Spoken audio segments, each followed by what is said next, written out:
Μια φορά και έναν καιρό, σε ένα μικρό χωριό στην Ελλάδα, ζούσε ο Γιάννης, ένας ταπεινός αγρότης.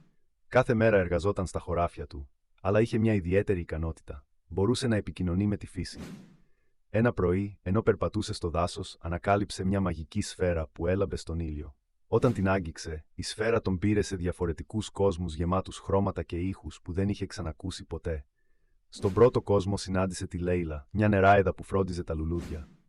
«Πρέπει να βρεις το χαμένο κλειδί της καρδιάς σου», του είπε.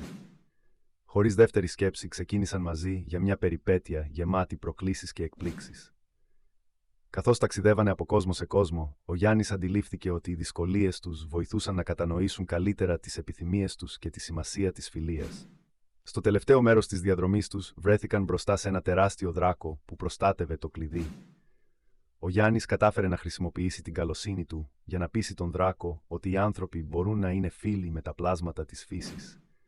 Στο τέλος, επέστρεψε στο χωριό του πιο σοφός και ευτυχισμένος από ποτέ.